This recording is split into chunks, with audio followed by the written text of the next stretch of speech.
大家好，今天我们来介绍一个新的开源项目，就是大家现在看到的这个摩尔线程出品的这个 Animate Anyone。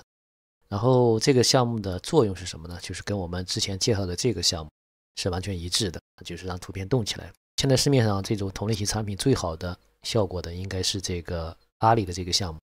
它这个版本呢，据说可以达到这个阿里这个项目的80%，但是我感觉它可能达不到那么高。然后它的效果就是这样，我们选一个例子来看一下就行。比如说这个，大家看这边动起来跟动作是一致的，然后这个也是。如果只是这么看的话，效果确实还可以。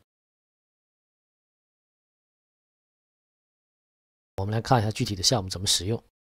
大家下载下来之后呢，应该是这么一个压缩包，解压出来之后呢，我们进来，同样的跟之前那个项目是非常的类似。先是姿态生成，第二个是视频生成。然后我们先来看第一个，它的界面，待会儿大家可以看一下，也是基本上类似的。好，我们可以看到这个界面跟我们之前介绍的那个项目是完全一致的，但是呢，它略有一些不同之处，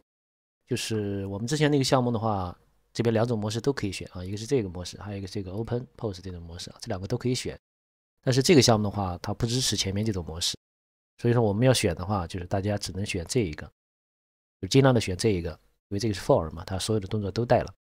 然后呢，我们这边选出这个模式，然后这边你可以自己选自己的视频，我就随便搞一个就行了，一个动作。好，然后我们来生成一下它的姿态，这边需要稍微等一下，这个速度不算太慢。当然我这个视频也不长，1秒钟时间。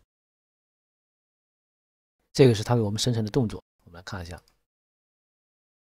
有头部，然后有手部，这个动作是很全的这种，然后我们下载下来就可以了。然后呢，我们把这个关掉，然后使用第二个模式，视频生成。这边稍等一下，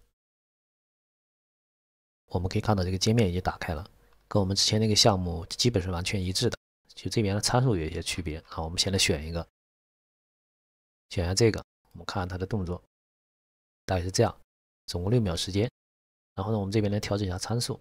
参数这边的话，它是512.768，不需要太准确，大概保证是512.768这个比例，基本上就可以使用。然后下面这一项的话是视频长度，24的话应该是代表1秒啊，然后我们稍微拖一点，我们做2秒的动作，48，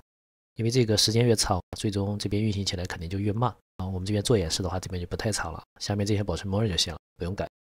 然后直接开始，稍等一下，我们看这边的结果就行了。我们看一下最终结果，大家看这个动作，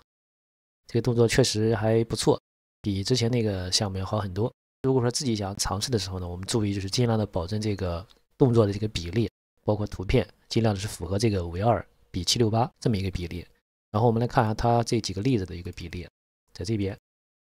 大家可以自己来找一下这个图片是吧？大家看这个尺寸，不是完全是512×768，但是算一下比例的话，基本上是差不多的，都是0.6，然后0.7左右这么一个比例。大家要尽量的按它这个标准来，这样可以保证我们最终的结果。这就是今天要说的内容，大家自己尝试一下吧。大家拜拜。